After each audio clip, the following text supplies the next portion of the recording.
Hello, everyone. Hello to those who are joining. Welcome to the Stanford session at the essay workshop event. My name is Alina and I'll be your host today. And it's my pleasure to introduce Debbie Choi. In this session, we'll walk through the MBA essay for Stanford step by step, offering you practical insights on how to prepare a strong essay. There will be time for Q&A, so please submit your questions using the Q&A tab and feel free to upvote the ones you're most interested in. So let's get started, Debbie. Thank you, Alina. Welcome, everybody, wherever in the world you're from. I'm excited that you're able to join today. Let me share my screen.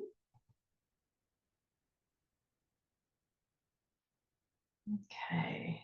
Just wanted to check, is everybody seeing the red slide okay? If I could get a thumbs up, or Alina, if you could let me know if that screen share looks fine. Yeah, it works. Awesome. Okay, perfect, great.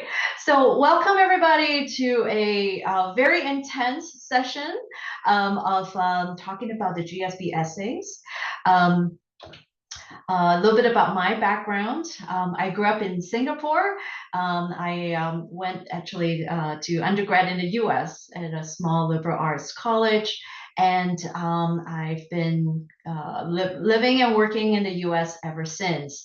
I majored in international studies. I was a liberal arts major in undergrad, and post college, I worked in finance. Worked at JP Morgan for a couple of years, transitioned to consulting, worked at Booz & Co. for a couple of years. So I have that finance and consulting experience. So applying from a very overrepresented industry for sure to business school. And post MBA, I went into healthcare. I was working at medical device companies like Boston Scientific, Intuitive Surgical as a product manager. And for the last 13 years, I've been working with MBA applicants.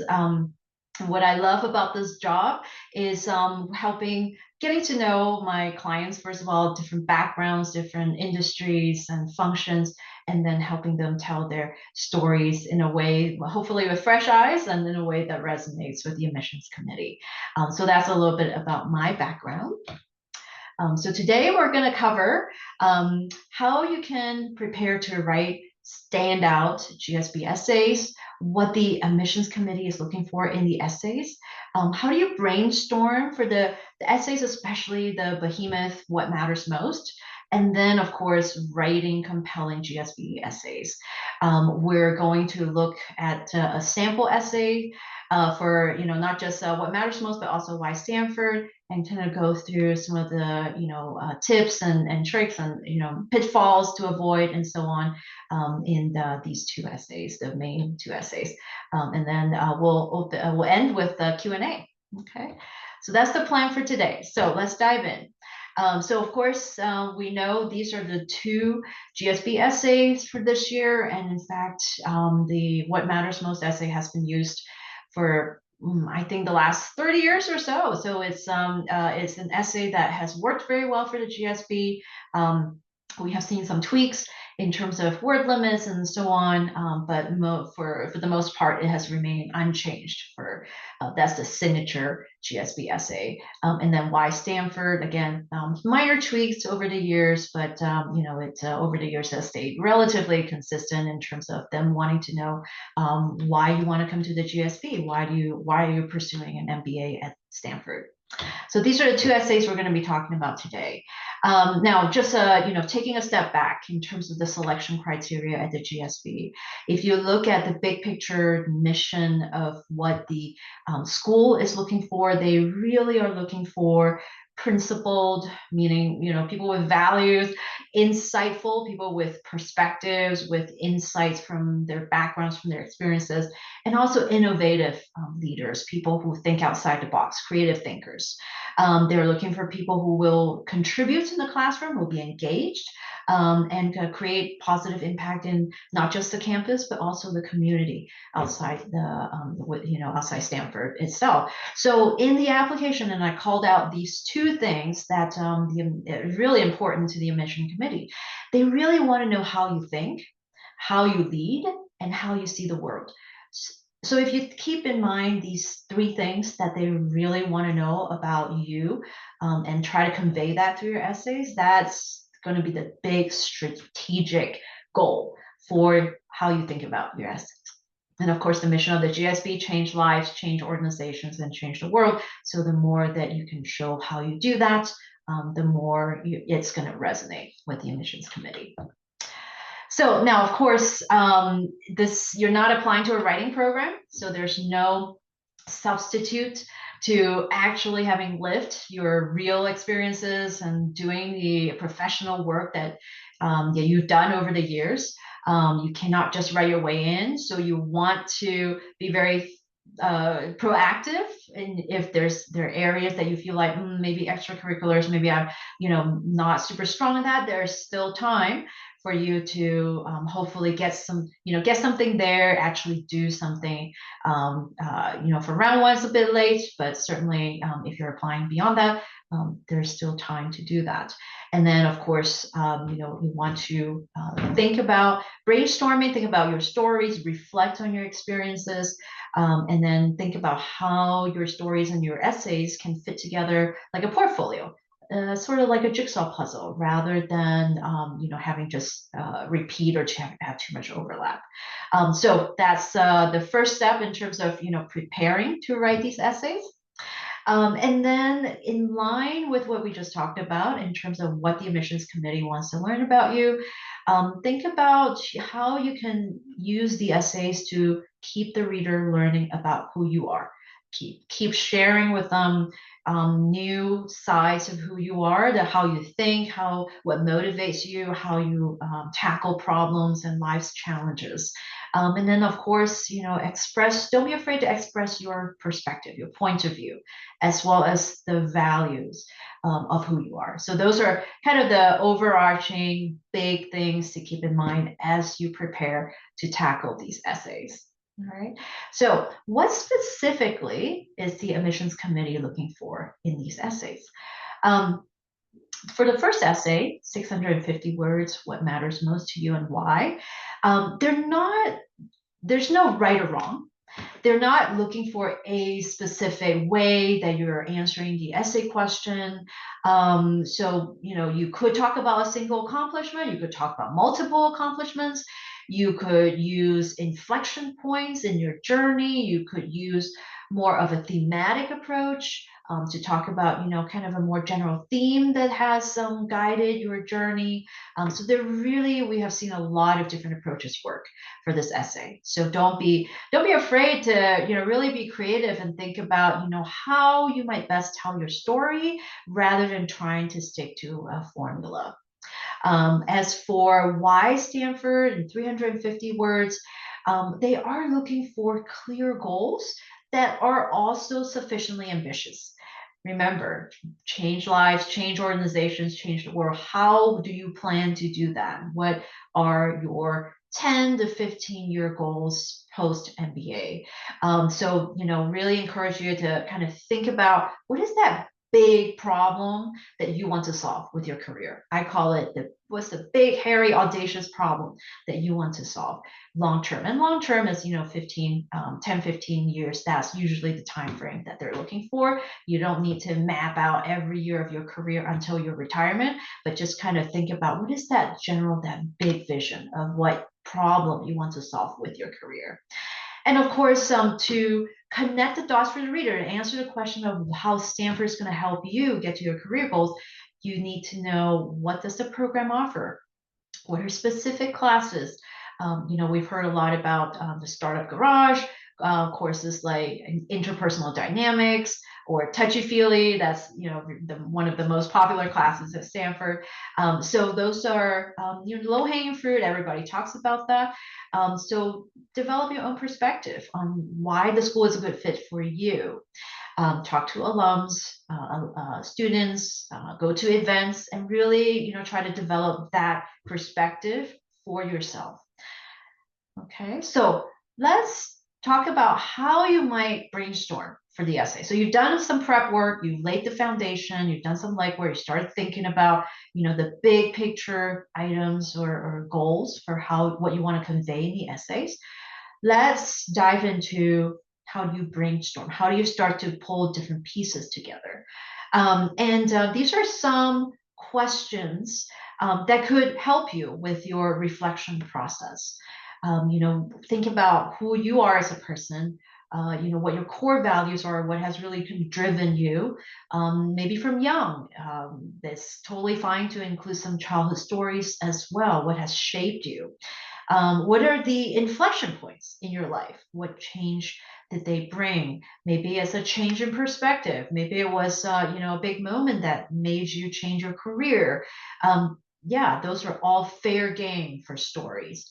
And think about what your greatest achievements are, personally, professionally, even extracurricular activities wise. So think about what has motivated you to do these things, to overcome hurdles, to do something hard, to make an impact. And what did you learn about yourself? What did you learn about the world? So those are all good questions to ask yourself. And in terms of reflecting on your experiences and your background and your journey so far. And then moving forward, thinking about, what are your goals? What do you hope to achieve? And why? What drives that? What's at the root of your passion for whether it's solving world hunger or making the world more efficient? So what is at the root of your passion for that? And then don't be afraid to think about what have been your greatest failures, your setbacks, and what have you learned from them. Stanford, if you attend their information sessions, they talk a lot about vulnerability. Vulnerability is not being afraid to share your failures, your challenges, your setbacks, your thinking, your fears, your concerns, all of these things, so essentially lowering the walls a little bit and really letting the reader get to know you, and what motivates your thinking, and what lessons you've learned from that. So hopefully these questions are all helpful in spurring some reflection, food for thought. And of course, you will want to also think about different roles that you've played over the years, at work, in school, in college, in university, and also, extracurricular within your community, as well as on the personal side. So these are just a few different examples just to illustrate what we mean by that. For example, at work, you are a project manager at a consulting firm. In your extracurricular, well, I also help the employee health committee. I'm a leader there. I help to organize events. Outside of work, I am very engaged with the community theater. And then at home, on a personal level, I, help to take care of my grandma, for example. So, all of these stories are fair game in terms of the what matters most essay, as well as the connection to the professional why Stanford essay as well. So don't be afraid to inventory, write down all of these, roles as you go through that self-reflection process. Now, I mentioned just now that for the What Matters Most essay, you can reference stories from your childhood.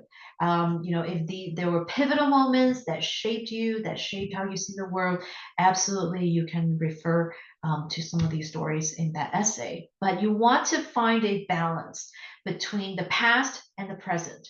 You don't want to kind of get too stuck in the past. I think one of the biggest pitfalls that I see with some of these Stanford essays that I read is that it reads like a college essay, in the sense that everything happened in childhood or in high school. So you do want to have something more recent. So college is, totally fine, but also your professional work in the last 5 years or a few years or so, right? So think about striking that balance for the what matters most essay. So let's dive into, maybe let's look at some examples of what I'm talking about. Okay. So how do you craft a thoughtful narrative for what matters most? One of the things that we talk a lot about as writers here at MBA Mission is you want to show the reader what you're talking about rather than tell. And we'll get to some examples later. For a quick example right now to illustrate what I mean, instead of telling you, gosh, I'm a hardworking person, I'm an early riser, I'm very organized. Maybe I show you by saying, well, my morning routine, I get up at 5 in the morning, I go for a run, I start checking my work emails, I have a smoothie for breakfast, right? So I'm showing you the type of person that I am rather than telling you I'm organized, I'm an early riser. So this is one example, very short example of how you can show versus tell in your essays. You want to keep it simple and keep it honest. Authenticity is a big one. A lot of my clients will come to me and say, what does Stanford want to hear from me? And that's not the best approach. The better approach is to think about, what do I want to tell Stanford? This really is your opportunity to really show who you are, what you stand for. So, kind of flip that script a little bit and don't worry too much about, well, what's going to make me unique, or my answer has got to be unique and really special. They've been running this essay question for 30 years. They've seen every answer under the sun. So it's not about what's a unique answer for what matters most, but what is an authentic answer. As long as you have the stories to back up what matters most to you, that's what they're looking for. Okay. And then, of course, be reflective and share. Lower those walls, share with the reader who you are. Okay, so let's take a look at this real example. We changed some things to protect the confidentiality of the writer. But I'm going to give you, maybe 30, 45 seconds, maybe a minute to read through. So as you finish reading the first 3 paragraphs, maybe if I'm not sure if you could give me a thumbs up, or, a quick indication that you're done. And then when enough people are done reading through this, I'll move on to the next slide. So let's take a minute to read through this.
Okay, hopefully everyone has more or less been able to read through the first 3 paragraphs. And we'll come back to it as we analyze the essay. So I'm going to move to the next slide. Okay. And let's have another minute to read through this.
Okay.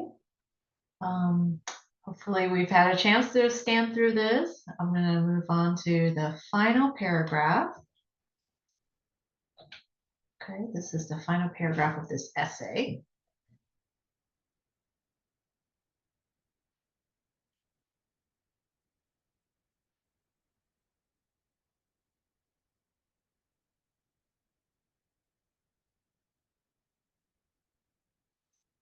Okay, so I'm gonna, hopefully everyone's read through this. Let's talk about what works, what doesn't work in this essay. And the first paragraph, as a reader, the first paragraph to me was very vivid. It was, you're pulling the reader into a moment in time. You don't have to describe everything like, oh, I'm, on this, F blah, blah, blah plane or whatever, right? With a parachute or anything like that. But you're just giving the reader enough to grab their attention and wanting to read more. And it's a very short paragraph, so it's very punchy, it's very vivid. But the reader is really like, what is this cold air stuff? And what is this 10,000 feet? Because business school essays, a lot of people started with professional stories. So this is really vivid to me as a reader. It makes me want to read more. Now, of course, the admissions reader will read through all of your essays entirely, but they are also human. You want to make it interesting for them. You want to grab their attention, right? So this is a really great way to open vividly to get the reader's attention. But right after that, immediately, you need to tell the reader, what is this all about? And he does. I highlighted the connector sentence in that connects to the first paragraph, right, in yellow. And he tells you immediately, it's like a voiceover in the movie, right? That was my first skydive, not the last. And he also very cleverly gives you the answer to what matters most to him. What is the theme of this essay? Why are you telling me about your skydive? Because if you don't tell the reader what the answer is to what matters most, or what the theme of this essay is, the reader might think, oh, is adrenaline what matters most to you? Is adventurous sports what matters most to you? It's not. It's deeper, right? He talks about curiosity and why he was taking a skydiving lesson, right, to face my fear of heights. So he very quickly was able to go deeper than the skydiving. And one of the pitfalls that I do see with some essays is that people start to get too much into the minutia of, oh, the skydiving and what adventurous sports have I undertaken over the years. But this essay is not about that. It's about deeper. It's about core values, right? So that's the what I really like about the connector. He tells the reader very quickly. Okay, and then of course he goes into a personal story, into quite vivid details, about his upbringing, about where does this come from, where does this like curiosity, who planted the seed, how was it nurtured, where did this take root? And he in that second paragraph, he talks about the influence of his grandfather and some specific things that he remembers from his childhood. Textbook full of science experiments. Breaking his old camera. And as a reader, as you're reading this, you're already imagining, that old camera and the textbook full of experiments. So I really enjoyed this. It just, again, very vivid and very specific allowing you to really visualize and get to know him. Imagine him as a kid growing up, right? And then he goes on to, in the third paragraph, he goes on to talk a little bit about, how this seed of curiosity has been nurtured over the years in high school. And he mentioned some things like joining the Computer Scientists Association, right? So now, if you think about the resume, it probably is not on his resume because it's a bit old. It's from, age 12. And he doesn't actually say, oh, I won this award, that award, but that's not the point. It was really about his journey and his experiences, how he further nurtured this curiosity growing up. So it wasn't a childhood thing and then, oh, professional thing, right? So you show that journey through the years as he's evolving. And then the fourth paragraph, he starts to get more into, okay, kind of college time, and also explaining a little bit what he has, bringing the reader up to speed, right? Explaining what he has done at work, how he has been able to nurture this curiosity, continue to nurture this curiosity. And then what I really like is that in the next paragraph, he talks about very specifically at work. How has he been able to demonstrate curiosity? How has his professional experience shaped his perspective on curiosity? Right. So he talks specifically, you would expect someone who's a computer science major, someone who likes tinkering with stuff, you would expect him to talk about, solving complex technical problems. And he's got some stories from that. Now, essentially, really what we'd ended up deciding to do was to show more a different side of him rather than continuing on a path of, solving complex problems using, data and science, etc. But to talk more about his leadership and how his approach to leadership and working with teams and people has really, the curiosity has made him more empathetic.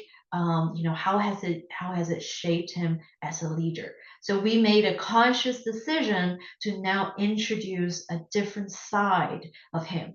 Now, a lot of these things in terms of product launches and optimizing remote work during COVID lockdown, all of these things can be found in his resume, but we're not repeating the resume. We are referencing some of these things, some of these achievements on the resume, but we're sharing more insight on why he did some of these things and how he tackled the challenges. So think about, a lot of people ask me, why are they asking for these essays? They already know what I achieved in my resume. The resume is what you have achieved, your summary of your greatest hits. The essays share with the reader, why did you do certain things and how did you do certain things? Okay, so think of it that way.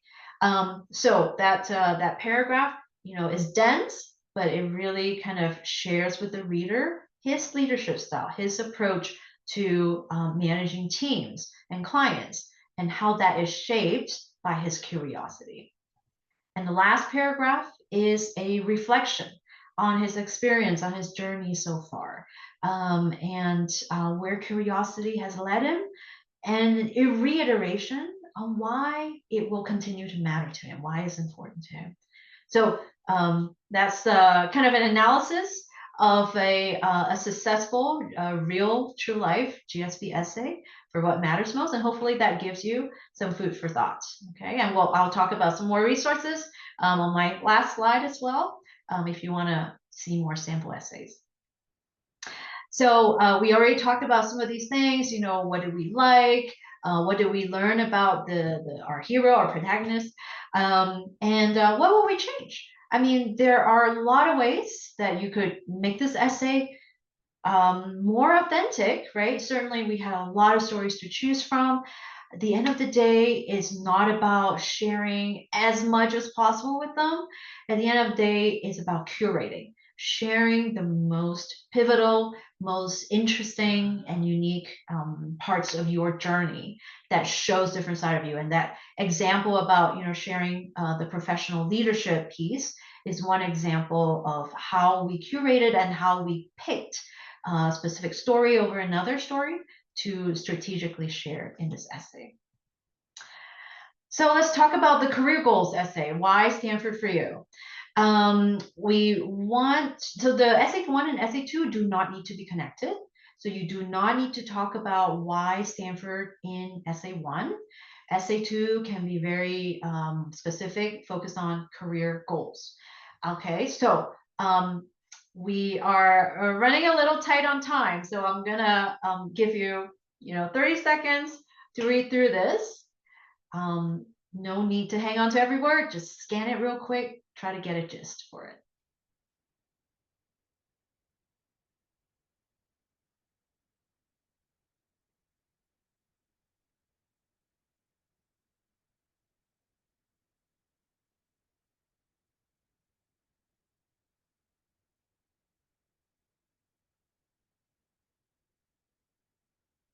Okay, so I apologize that we don't have more time to read through this in detail, but let me dive into talking through some of the pros and cons for this sample essay. So this is a different client, okay? So first paragraph, brief personal background, very short summary to explain where her interest in addressing inequality comes from, right? The influence of her father, watching him build businesses.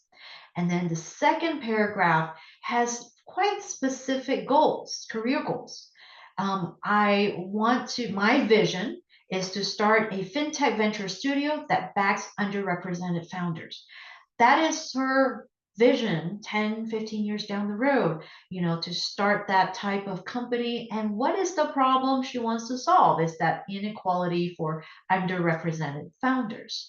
And she also has a named example. Atomics, generalist venture studio model, is very similar to what I want to do. I want to leverage a carefully curated network and operational assistance to help fintech founders. So very specific, good way to give the reader a clear idea of what she wants to do. Third paragraph. Okay, I lack the operational intuition to complement investing experiences. So now she's talking about, okay, what do I want to gain from attending the GSB? What are some specific resources at the GSB that will help me achieve my career goal? With even a specific professor name, totally fine and actually perfect. Talking about the class fund and connecting the dots. What will I learn from that? And then short conclusion at the end on her personal touch points with the GSB community, a personal reason for why Stanford, tying back to her career goal. So very short, 350 words. You don't have that much space to, go into too much details or too many classes or resources. So this is a perfect, balance of letting the reader know what motivates you towards your career goals, what you want to achieve, and how Stanford can help you. So connecting the past, present, and the future. Okay, so I do want to open it up for Q&A, but I do want to point you to a resource that we have at MBA Mission. OnTrack is a on-demand platform. You can personalize your experience to what schools you're applying to, and lots of great resources on there, so check it out. We do have a free trial that you can take advantage of. And then if I could move on to the last slide, I have my personal email on there. So reach out if you have any follow-up questions at all, and then QR codes for consultation and the OnTrack platform. So we have about 10 minutes left. I'm going to open it up to Q&A. Okay, so I'm opening up. I'm going to try to respond to as many questions as we can, starting from the first question in the Q&A. Is a GMAT focus score of 655 absolutely no go for Stanford? I wouldn't say so. I've seen, so if you look at the average, For Stanford, there's 50% are above the average score and 50% are below. But certainly, it is a little bit of a handicap knowing that you are below the average for the incoming class. You want to show, that you are you have a track record of academic success elsewhere, whether in undergrad or in another master's program, perhaps. So as long as you're able to show that, they evaluate your profile holistically. Okay. My understanding is that goals need to be ambitious but achievable. As an aspiring entrepreneur, how can we make sure that our drive and dedication comes through when we don't have a business yet at the time of application? Yeah, that's a very good question. So they're not expecting you to have started, the next Microsoft by the time you apply, because it is a double-edged sword. Usually, if your company is so successful, then it becomes a question of, why do you still need to come back to school for 2 years? Why do you need an MBA? So it's a little bit of a balance. For this entrepreneur client that whose essay we just went through for the What Matters Most, essentially he was at a transition point or pivot point in his career. He had worked in a lot of e-commerce startups, and he was ready to move on to, starting his own company and doing more. So he built his narrative around that for his career goals. Again, it's what is the problem you want to solve? Not just, oh, have you started a successful company? It's, have you tried to start? Maybe you've been very involved in the ecosystem, an entrepreneurial ecosystem, or has started to advise some startups. So all of these help show that you have that track record, or that you're on your way towards your career goals. So hopefully that gives you a sense for how to find that balance. Next question had, can you speak to how important it is to have cohesiveness across essays? Do they need to put forward similar themes, or is it more important to show different qualities in each? Yeah, good question. So I usually would recommend thinking about the essays as a portfolio, or pieces of a jigsaw puzzle, showing different sides of you, because they evaluate you holistically, right? So you don't want to have your essays just be so focused on all professional, or you don't want it to be just all focused on personal, right? You want to have a little bit of a balance. Okay. How are emerging market local VC experience evaluated compared to, say, a branded VC experience in a developed country? They are looking for candidates from both developed countries as well as emerging markets, from all over the world. And your experience building products, starting, investing in companies in emerging markets is going to be very different. And so they want to hear from you. So there's no good or bad, there's no algorithm, there's no weighting, but they want to know, what is your insight? What is your perspective? How will you contribute that to the classroom? So again, going back to one of the points on my slide, develop your POV, develop your point of view. That's really critical in sharing through the essays. Okay, next question. How important is it to play to the personality of the B School Entrepreneurship for Stanford? Okay, very good question. And I would say you need to be authentic. Stanford is not just looking for people looking to be entrepreneurs or looking to do entrepreneurship. If you look at the employment report for each graduating class, they're sending tons of people into consulting, tons of people into tech, tons of people into retail and finance, of course, right? So I think you need to look at your background and what you really are interested in, and be authentic to what you want to gain from the Stanford experience. Not just, oh, let's have an entrepreneurship reason because it's Stanford. So I don't think that usually works very well, especially if you don't have any track record of having been involved in entrepreneurship. So be authentic to your background and really think about the reasons why you're applying to the school. It's a huge investment in time and money. So make sure that you're going to get out of it what you need. All right.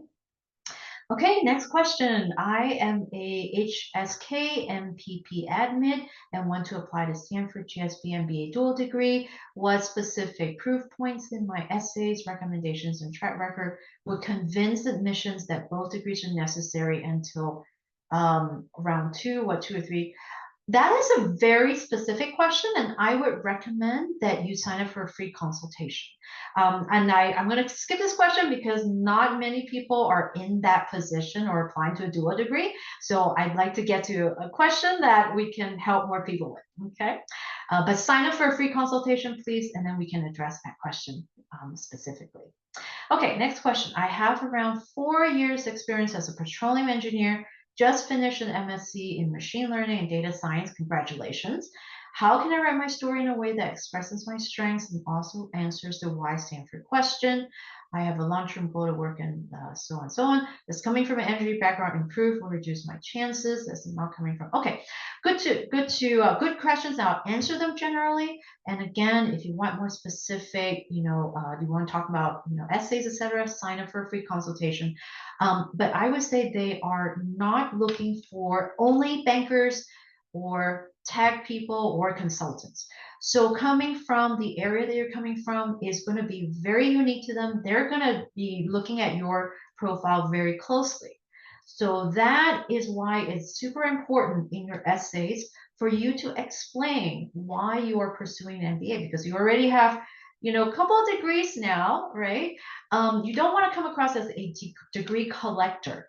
A lot of tech people don't necessarily need 2 years of business degree. They work with a lot of business co-founders or business colleagues who bring that business perspective. So you will definitely want to explain why do you need that business complement to your technical background. I just worked last year with 2 of my favorite clients coming from the energy sector as well. And we spent a lot of time making sure that career goal story is waterproof, because they're going to be, as the admissions is reading your essay for why Stanford, they're going to be asking the same questions that I'm expressing right now. Okay, so make sure that explains why you need to pursue a business degree as opposed to just collaborating with business partners. Okay, good question. Next question, does what matters most have to relate to a career activity which you have previously done, or can it be about family values? I have 3 values which I would like to share, but they come from 3 different experiences. It does not need to relate to a career activity at all for this essay. It could be 100% personal, talking about your values that matter to you. But keep in mind, the question is what matters most to you, not what are 3 things that matter most to you, right? So if you have 3 values, if you can somehow frame it in the form of this matters most, go for it, but don't start to give a list of here are the things that matter most, right? So be careful, it's not that listing compilation of an essay. Next question, how much do I care about rules of academic writing and technical grammar in these essays? Yeah, and especially for international applicants, and even for, if English is your first language, you still want to make sure that it's understandable. And I mean, for, minor things like, oh, I abbreviated do not as don't, totally fine. But if you have a very blatant grammatical error, not just one is fine. But if you have multiple ones, then the admissions committee might start to wonder, how that might affect your academic work in school. So pay attention to that certainly, but you don't need to footnotes. You don't need to have citations to scientific papers or anything like that. It's more of a personal essay. Okay. All right, next question. I think, do we have time to answer a couple more? I'll let Alina let me know when Yes, okay. yes. Thank you, Debbie. Yeah, we are almost run out of time, but let's do 2 or 3 more questions. That's fine, I think. Yeah. Okay, sure. Okay. So question about for a candidate aiming to pivot from finance to leading AI-driven investments, how might Stanford expect us to articulate the why Stanford beyond its well-known entrepreneurial and tech ecosystem?